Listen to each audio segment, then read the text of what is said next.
20 years on from unification, German football seems to be in better health than ever before. At this summer's World Cup in South Africa, a young and exciting German team, featuring players from Turkish, Polish, Ghanaian and Tunisian immigrant families, finished in a highly creditable third place.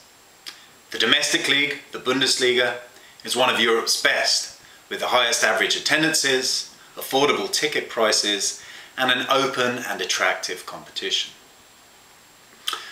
One area of the Federal Republic, however, appears to be missing out on this feel-good factor. At the start of the current 2010-11 season, not a single team from the 5 regions that constitute the former East German state, the GDR, is to be found in the Bundesliga.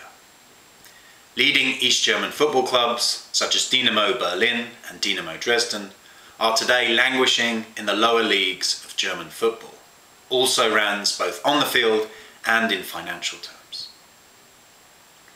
We might see the experience of football in post-unification East Germany as a microcosm of the wider experience of the unification process there. Initial euphoria giving way quickly to disappointment and anger, mismanagement and exploitation. Football power, like economic and political power in United Germany, is concentrated overwhelmingly in the West. So where did it all go wrong for East German football after 1990?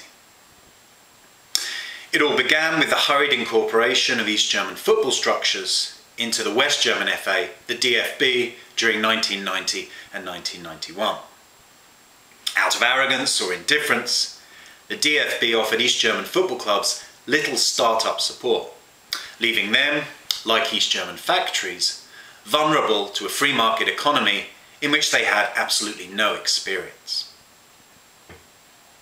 Leading West German football clubs quickly raided the youth academies of East German clubs and took away the best young players. The top stars of East German football, such as Andreas Thom, likewise made the move from east to west. When Thom was sold from Dynamo Berlin to Bayer Leverkusen in 1990, part of the transfer fee was a payment in kind of 300 motorbikes. A nice example of the inexperience in business practice of East German football functionaries and the capitalist savvy of their West German counterparts.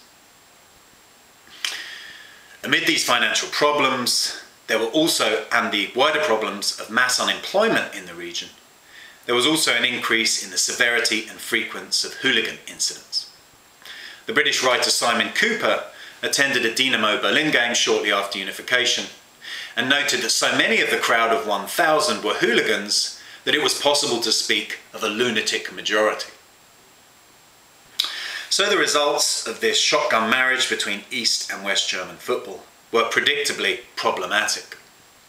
Newly privatised East German clubs quickly fell prey to West German businessmen, many of whom came from the construction industry and some of whom had distinctly dubious business records. The most poignant example here is that of Dynamo Dresden, the GDR's most popular club. In 1995, Dynamo Dresden were forcibly relegated to the 3rd division of German football after financial irregularities were exposed and the club had accrued €8 million of debt. All of this happened under the disastrous chairmanship of the construction lion Rolf-Jürgen Otto, who was later sentenced to 3 years in prison for embezzlement. Dynamo Dresden and many East German clubs like it are still today picking up the pieces of the disastrous financial experience of the 90s. Hand in hand with the economic problems were growing on-field struggles and ongoing incidents of fan violence that led some parts of the media to dub the former GDR the Wild East.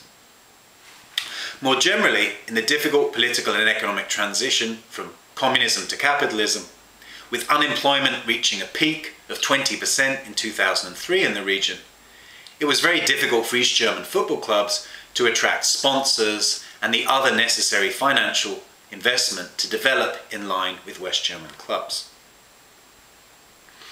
In a German fanzine article last year, examining the state of East German football 20 years after the fall of the war, the opinions of experts about the future were almost uniformly gloomy. The most optimistic prediction was that East German football would be a wasteland for the next decade or beyond, with 2 or 3 exceptions. The most negative prediction declared that East German football was dead unless some idiot billionaire backers could be found to pump money into the game there. Ironically, in the same year, 2009, the energy drink company Red Bull bought and founded a new football team in Leipzig, and Red Bull Leipzig were already making waves in the lower leagues of German football.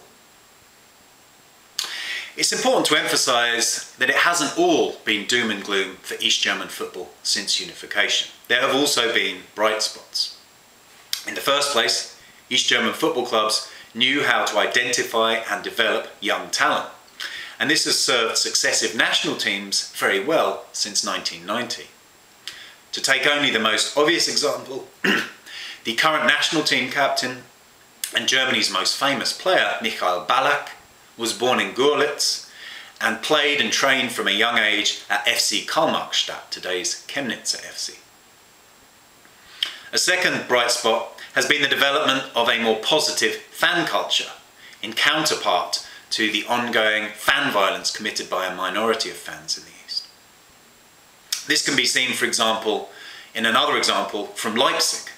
In 2008, disillusioned fans of FC Sachsen Leipzig decided to break away from the club leadership, which had led the club to bankruptcy on 2 successive occasions, and to refound the original club, BSG Chemie Leipzig, as a fans' initiative. And one final example comes from an area that was largely neglected by East German sports functionaries in favour of medal-rich Olympic disciplines like track and field and swimming. Since 2003, the East German women's team, Turbine Potsdam, has won the German Cup 3 times, the German League 4 times, and the Champions League, determining Europe's best team, on 2 occasions. With very strong away support, stable boardroom structures, sound financial practices, and a strong youth development system, Turbine Potsdam illustrates that success and football in East Germany are not mutually incompatible terms.